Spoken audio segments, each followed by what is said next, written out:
위클리 브리핑 시작합니다. 9월의 첫 거래일이자 9월 첫째 주 전망 이성훈 연구원, 최재원 연구원과 함께합니다. 안녕하십니까? 안녕하십니까? 네, 반갑습니다. 자, 9월 시작하자마자 뭐 이슈가 갑자기 막 쏟아집니다. 첫 번째로는 이제 알리바바 칩 이슈, 자체 칩 이슈가 좀 있었는데 어떻게 보셨어요? 미국의 AI 관련주들은 좀 급락이 있었거든요. 네. 사실 지난주 미국 증시 흐름을 좀 보면은 엔비디아 실적 조금 무난하게 소화해내면서 네. 여전히 이제 연준에 대한 금리 인하 기대감도 좀 부각이 되면서 조금 안정된 흐름을 이제 주 중반 후반까지 좀 보여왔었는데 사실 이제 금요일이 조금 문제였던 것 같습니다. 이제 금요일에 이제 아벨테크와 같은 이제 기업들이 조금 실적이 부진하게 발표를 하면서 기술주 차익 실현 명분으로 작용을 하였고, 그리고 이제 말씀해주신 대로 그 알리바바가 이제 자체 칩을 이제 출시를 하겠다라고 이제 발표를 하였고, 그에 따라 이제 미국 AI에 대한 칩 수요가 조금 우려가 될 수 있지 않느냐라는 부분들이 어떻게 보면 좀 명분으로 작용을 하면서 이 반도체와 기술주에 대한 차익 실현 명분으로 좀 작용을 했습니다. 이러한 상황에서 조금 상대적으로 조금 방어적인 성향을 가진 가치주가 많이 포함된 다우지수는 좀 낙폭이 제한되었다. 이 정도로 조금 요약을 해볼 수 있을 것 같습니다. 그러면은 지금 이렇게 조금 나이브하게 얘기를 해주셨는데 이런 얘기를 듣고 있으니까 별거 아니다 쪽으로 생각하고 계신 것 같아요. 그 AI 버블 우려에 대해서 어떻게 보세요? 별거 아니다라기보다는 사실 저는 이 최근에 이제 AI 버블 논란이 조금 많이 시장의 주목을 받고 있는 게 그 전에 샘 올트만의 발언이라든지 MIT 보고서 그렇죠. 이러한 부분들이 조금 지금 부각을 받을 수 있는 게 저는 역설적으로 이게 오히려 기술주가 조금 어느 정도 밸류가 좀 찼다.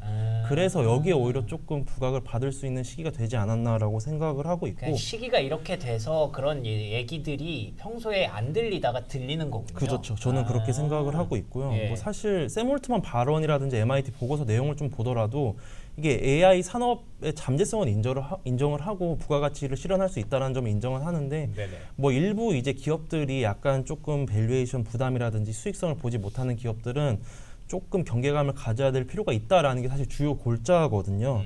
그래서 이제 대형 기업들을 중심으로 한 엔비디아 실적 같은 경우에도 지난주에 조금 양호한 실적을 발표를 했죠. 물론 이제 그만큼 시장 기대치가 높았다는 게 좀 문제가 되기도 하였지만, 그래서 최근에 이 AI 버블이라든지 또 마침 여기에 알리바바와 관련된 중국발 AI 이슈가 조금 나왔다라는 점에서 단기적으로 기술주가 어느 정도 쉬어갈 수 있는 흐름은 조금 분명히 좀 염두에 둘 필요가 있다라고 생각을 하고 있고요. 그러한 관점에서 이번 주 주중에 예정되어 있는 브로드컴이라든지 세일즈포스와 관련된 이제 AI 관련 기업들의 실적 발표가 예정이 되어 있는데 저는 이 기업들의 실적 발표가 또 단기적인 투심에 좀 영향을 주지 않을까 이렇게 생각을 하고 있습니다. 이게 AI가 버블이고 아니고를 떠나서 관련된 종목들이 일단 이렇게 조정을 받기 시작했고 그런 얘기들을 계속 민감하게 반응을 한다는 것 자체가 중요한 거군요. 그렇기 때문에 단기적으로는 조금은 주의가 필요한 그런 구간이고, 만약에 세일즈포스나 브로드컴의 실적 발표를 통해서 이렇게 다시 한번 극복을 해낼 수가 있다면 그때부터 또 얘기가 달라질 수 있는 거니까 이번 주에 한번 그 두 종목 실적 한번 주목해 보시면 좋을 것 같습니다. 펀더멘털적으로도 이슈가 좀 있었던 게 PC 물가 데이터 발표가 됐는데 시장에서는 예상치에 딱 부합을 했어요. 어떻게 보셨나요? 사실 PC 물가 지수는 시장 예상치에 부합을 했고요. 그리고 시장에 큰 영향을 미치지는 않았습니다. 맞아요. 그래서 실제로 그 패드워치 상의 이제 9월 기준금리 인하 확률도 거의 지금 87%로 올라가지도 않고 떨어지지도 않고 있는 환경인데 이제 시장의 예상대로 나오긴 했지만 조금 찝찝했던 부분이 이 근원 PC입니다. 연준이 이제 어떻게 보면 통화 정책 경로를 이제 설정을 할 때 가장 많이 확인하는 지표가 이 근원 PC인데 코어 PCI. 그렇죠. PC. 그렇죠. 이 코어 PC 가격 지수가 이제 YOY 기준으로 2.9%로 조금 상승을 했어요. 3% 수준까지 좀 올라왔다는 부분이 여전히 약간 물가가 조금 끈적한 상태가 좀 유지되고 있구나라는 우려 정도만 조금 잔존을 하고 있는 상황인 것 같고, 좀 불편한 게 남아 있어요. 그렇죠. 이게 시장에 아직 크게 영향을 미치고 있지는 않은데 결국에는 사실 어떻게 보면 연준 금리 인하 관점에서 봤을 때는 이 PC 물가는 어떻게 보면 좀 무난하게 지나갔고 이번 주 금요일에 있을 이제 비농업 모형 아마 이 부분이 가장 큰 이벤트가 되지 않을까 이렇게 생각을 하고 있어요. 알겠습니다. 산 넘어 산이에요. 지난주에 PCE 넘고 그리고 그 전주에 CPI, PPI 이런 거 다 넘어왔는데 이번 주에 또 고용이 있어가지고 이게 또 시장에 어떤 영향을 줄지, 금리 인하 전망치에 어떤 영향을 줄지도 이번 주에 중요한 관전 포인트가 될 것 같고요. 그 관세가 무효가 됐다는 거는 또 이건 또 무슨 얘기예요? 네, 그 주말간에 또 이제 관세에 대한 부분도 조금 부각이 됐는데 네네. 이게 사실 5월에 이미 좀 알려진 내용이기도 한데 그 트럼프가 이제 상호 관세를 부과할 수 있는 근거가 이 IEEPA라는 이제 근거의 바탕에서 사실 상호 관세를 부과를 했는데 네네. 이 IEP가 사실 관세를 부과할 때 이걸 어떻게 보면 국가 비상 경제 상태다라고 이제 규정을 하면서 관세를 부과한다는 내용인데 그랬죠. 예. 사실 이번에 이제 법원에서는 이 수입 금지만 할 수가 있고 대통령이 사실 관세 부과를 할 수 있는 권한은 없다라는 게 이제 주요 골자입니다. 결국 네. 관세 부과의 권한은 의회에 있다라는 점이 이제 핵심인데요. 예.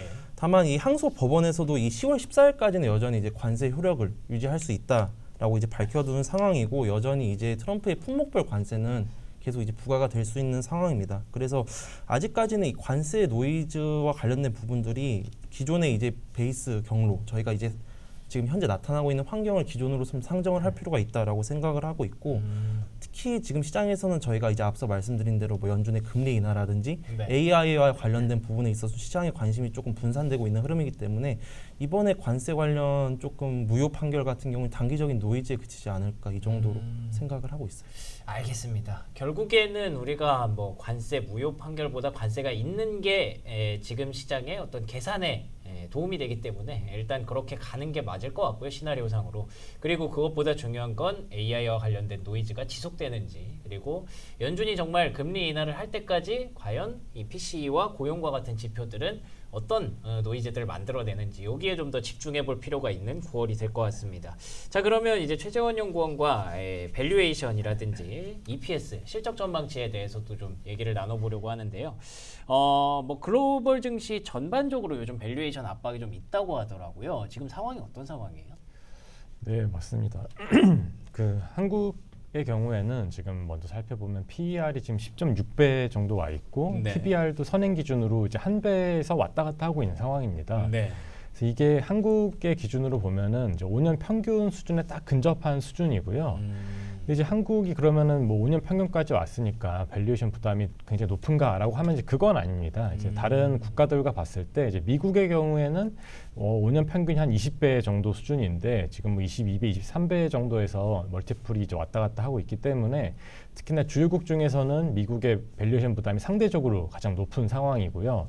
다만 이제 뭐 미국은 다른 나라들에 비해서 그런 이제 실적 전망치가 지금도 조금씩 개선이 되고 있기 때문에 이제 그거에 힘입어서 멀티플이 좀 이제 정당화되고 있는 상황이지만 네. 미국을 제외하고 뭐 유럽, 일본 그리고 뭐 중국, 대만 등도 밸류에이션 수준을 보면은 5년 평균을 조금 상회하고 있는 상황입니다. 그래서 그걸 봤을 때 한국의 그 멀티플이 다른 국가들과 비교해서 부담이 많이 되는가라고 하면 그것은 아닌데요. 네. 다만 저희가 이제 상반기 동안 주가 상승 흐름이 좀 이제 가팔랐고 이제 그런 상황에서 실적 전망이 좀 더 개선되기보다는 이제 하방 압력이 높아져 있는 상황에서 최근에 그 정책 드라이브와 관련된 모멘텀이 조금 이제 수그러들고 있는 상황이기 때문에 이제 그런 점을 고려했을 때 지금 최근처럼 이제 320,200포인트에서 박스권 장세가 나타나고 있는 게 아닌가 이렇게 좀 생각을 하고 있습니다. 그렇군요. 뭐 밸류에이션 부담감이 뭐 또 없다고는 말할 수 있지만 막상 따지고 보면 그렇게 높은 것도 아닌 그런 상황이라고 봐야 될 것 같은데 실적 전망치가 뒷받침이 되지 않고 있다 보니까 이게 좀 아쉬운 그런 부분인 것 같습니다. 방금 또 화면이 잠깐 나갔지만 실적 전망치에 그러면 변화가 어떻게 나타나고 있는지 이걸 좀 상세하게 살펴볼까요? 네, 우선 이제 이번에 이제 2분기 어닝 시즌 다 종료가 되었고 네.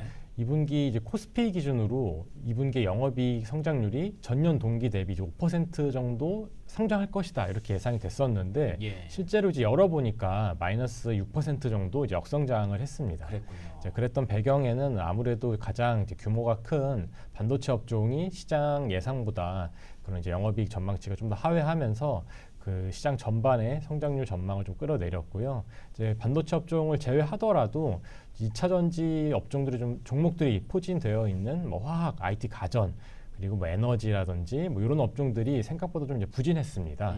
그리고 좀 의례적인 거는 그 업종 분류로 봤을 때 상사 자본재 업종도 시장이 예상했던 성장률 전망 대비해서는 조금 이제 부진하게 그러네요. 역성장한 것으로 나왔는데요. 네. 보통 이 상사 자본재 업종에 저희가 잘 알고 있는 방산 종목들이 많이 들어가 있습니다. 아, 그래요. 근데 방산 종목들만 이제 꼽아놓고 보면은 해당 종목들은 실적 전망이 양호했지만 요 상사 자본재 섹터 안에는 뭐 지주사 같은 유형들도 있기 때문에 이제 그런 데서 좀 실적이 좀 부진했기 때문에 전반적으로 보면은 2분기 전망을 좀 하회하는 결과를 낳았고 이제 그러다 보니까 저희가 이제 직면하게 될 3분기 또는 올해 이제 하반기에 대한 실적 전망들도 한 차례 좀 이제 실적 전망이 더 낮아지고 있는 상황입니다. 다만 이제 그런 점에서 상반기에 좀 주도주로 자리매김을 했던 뭐 조선, 방산, 원전 같은 섹터들은 그 안에서도 꾸준히 좀 이익 모멘텀이 올라오고 있는 업종이다 이렇게 저희가 볼 수가 있겠고요. 반면에 뭐 2차 전지라든지 네. 좀 소재 이런 업종들은 계속 이제 수출 타격, 이제 관세에 대한 부담감들이 상존을 함에 따라서 이익 전망이 당장 좀 올라오긴 좀 어려운 모습을 보이고 있습니다. 그래서 제가 사실 업종 선택에 있어서 좀 질문을 드리려고 했던 건데 이미 거의 답이 나왔네요. 조방원이 여전히 이 영업이익 성장률 전망치가 좋다는 거는 여전히 지금 선택지는 그쪽으로 가져가야 되는 거 아닌가요? 네, 맞습니다. 그래서 그런 점에서 지금 이제 실적 시즌이 종료가 되었지만 네네네. 저희가 뭐 9월을 보는 상황에서는 뭐 매크로 관련된 이제 경계감이 높아진 구간이다라고 보고 있고 예. 이제 그런 측면에서도 저희가 뭐 보편 관세를 넘어서 이제 품목 관세와 관련된 부분들이 다시 한번 시장에 노이즈를 만들 수 있을 거다라고 생각을 하고 있거든요. 이제 그러다 보니까 앞서 말씀드렸던 이익 모멘텀이 꾸준히 나오고 있는 뭐 조선, 방산, 원전과 같은 섹터들도 있고 더불어서 이제 그런 국외에 대한 영향과는 좀 무관하게 이제 국내 모멘텀으로 움직일 수 있는 그런 뭐 배당 이슈, 그리고 세제 개편안과 관련된 부분들에 따라서 그 진행됨에 따라서 좀 수혜를 볼 수 있는 뭐 금융 지주사들도 이런 관세에 대해서는 좀 이제 무풍지대에 속하지 않을까 이렇게 좀 생각을 하고 있습니다. 그 외에도 여기 차트로 보여드리고 있는 게 최근에 이제 마진 압박을 좀 받고 있는 기업들의 현황을 감안했을 때 앞으로 갈수록 수익성이 그나마 개선이 되고 있는 업종들은 그 안에서도 실적 모멘텀이 있다라고 볼 수가 있겠는데 이제 그런 업종들이 여기 보시면은 뭐 기계, 조선, 방산 이런 업종들 제외하고도 네. 뭐 최근에 뭐 디스플레이라든지 흥미롭네요. 디스플레이. 건강 관리, 뭐 증권 이런 업종들에서는 이 그 실적 수익성이 높아짐에 따라서 실적도 덩달아서 좀 개선될 수 있는 여력들이 있어서 뭐 이런 업종들 같이 보시면은 괜찮을 것 같고요. 네네. 반대로 관세 피해주에는 뭐 철강, 자동차 뭐 이런 업종들이 자주 거론이 되는데 그쵸. 특히 뭐 철강이나 소재 관련한 업종들은 이런 뭐 저희가 3분기 정도를 저점으로 이제 4분기에 들어서는 성장률이 좀 반등할 수 있다라고 좀 컨센서스는 형성이 되어 있습니다. 자동차 업종 역시 그런데요. 근데 이제 그 최근에 이익 모멘텀이 더 그나마 좀 올라가느냐 아니면 여기서 더 떨어지느냐를 봤을 때 네. 그럼 뭐 철강 소재 업종들은 다시 한번 좀 이익 전망에 대한 눈높이가 낮아지고 있는 반면 자동차 업종은 최근에 이익 전망이 소폭 좀 올라오는 모습들이 나타나고 있어서 그러네요. 이제 그런 점들을 감안했을 때 그런 이제 관세 피해주들 중에서 뭐 자동차 업종도 일종의 바텀 피싱으로 좀 관심을 가지고 볼 필요가 있지 않나 이렇게 생각을 하고 있습니다.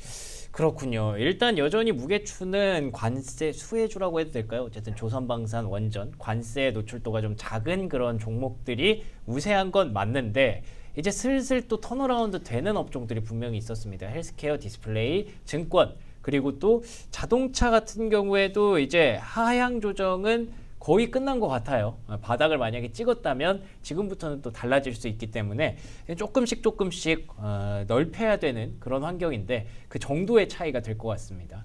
그걸 두고 앞으로 증시는 치열한 그런 싸움을 할 것 같네요. 자, 그러면 다시 이성훈 연구원에게 돌아와서 그러면 이번 주만 놓고 봤을 때 국내 증시 혹시 주목할 만한 업종이 있나요? 네, 이번 주 관점에서 봤을 때는 사실 제가 주목하는 이벤트 뭐 이제 월중까지 이제 계속 주목해야 될 이벤트다라고 보고 있는데 좋아요. 9월에 이제 정기국회가 이제 개막을 합니다. 사실 이제 정기국회 개막을 하면서 8월에는 사실 어떻게 보면은 이 거버넌스 관련 국내 고유 정책 수혜주라고 봤었던 뭐 증권이라든지 지주가 약간 쉬어가는 흐름을 분명히 연출을 했잖아요. 네, 그렇죠. 아무래도 세제 개편안과 관련된 우려가 조금 반영이 되면서 이게 좀 차익 실현으로 조금 작용을 하였는데 네. 이번에 이제 9월 정기국회에서는 이 세제 배당소득 분리 과세와 관련된 이 더불어민주당 개정안도 이제 조금 이제 발의가 된 상황이고 만약 궁금하네요. 그렇죠. 이런 부분들이 만약 논의가 되면은 사실 배당주에는 어느 정도 추가적인 모멘텀을 기대할 수 있다라고 보고 있고 네. 특히 이 상법 개정안 같은 경우에는 네. 그 1차 같은 게 이사회 충실 의무와 관련된 1차 상법 개정안이 7월에 통과를 했고 이 집중 투표제 의무화를 골자로 한 2차 상법 개정안도 굉장히 무난하게 지금 통과가 되고 있는 수순입니다. 네. 그래서 이제 시장에서는 다음 타겟이 뭐냐라고 하면은 자사주 소각 의무화 내용을 담은 3차 상법 개정안도 이게 진짜 센 거잖아요. 그렇죠. 네. 이것도 이제 무난하게 아마 통과가 되지 않을까라는 기대감이 지난주 후반부터 이게 주가로 반영이 되고 있는 흐름이에요. 그래서 그렇군요. 이번 주만 놓고 봤을 때도 사실 이러한 정책적인 모멘텀에 주목을 할 필요가 있다라고 보고 있고 네. 이 자사주 비중이 높은 이 업종을 좀 살펴보면은 네. 저희가 이제 익히 아시다시피 뭐 보험, 증권과 같은 금융 업종 그리고 이제 지주 같은 업종이 사실 전체 업종 중에 자사주 비중이 가장 높은 편입니다. 네. 그래서 어떻게 보면 이 자사주 소각 의무화와 관련된 3차 상법 개정안이 통과가 되면은 해당 업종들의 주가 반등을 기대를 할 수 있기 때문에 이번 주에도 좀 관련 업종에 주목을 해볼 필요가 있다 이렇게 보고 있습니다. 그렇군요. 다시 이제 지주사, 증권보험 사실 지난주에 살짝 흐름이 좀 나오더라고요. 그게 예고제였을 수 있을 것 같습니다. 이번 주에 다시 그 흐름이 나타나면서 시장의 반등을 좀 이끌 수 있을지 상단을 좀 높일 수 있을지 기대해 보도록 하겠습니다. 그럼 이번 주 주목할 일정은 사실 얘기가 거의 다 나온 것 같은데 네. 간단하게 한번 정리해보고 마무리할까요? 네, 뭐 사실 지표 관점에서 좀 말씀을 드리자면 뭐 9월 1일 저희 이제 오늘이죠. 한국 수출입 동향은 좀 살펴볼 필요가 있다라고 보고 있고 예. 그리고 2일 그리고 4일에 이제 ISM 제조업 PMI 그리고 서비스업 PMI 그리고 이제 미국의 이제 ADP 민간 고용이 대기를 하고 있습니다. 이 부분도 어느 정도 좀 중요도가 높을 것이다라고 보고 있고 사실 이제 가장 큰 이벤트가 이제 9월 5일에 예정되어 있는 비농업 고용이기 때문에 주중으로 이제 해당 지표들에 조금 주목을 해볼 필요가 있다 이렇게 보고 있어요. 굵직굵직한 게 굉장히 많습니다. 그렇지만 제일 중요한 건 역시나 고용 지표고 그 고용 지표 나오는 주간에는 뭐 중간 뭐 졸트 보고서니 뭐 ADP니 뭐 하여튼 되게 다양하게 나옵니다. 이런 것들을 계속 점검하면서 이번 주에는 조금 마음 졸이는 한 주가 좀 될 수도 있을 것 같다는 생각이 드네요. 9월은 사실 증시에 별로 좋지 못한 달이라는데 이번 주에 그걸 오명을 씻어낼 수 있을지 조심스럽게 지켜보도록 하겠습니다. 두 분과 함께한 시간 이렇게 마치도록 할게요. 오늘 좋은 말씀 고맙습니다. 감사합니다.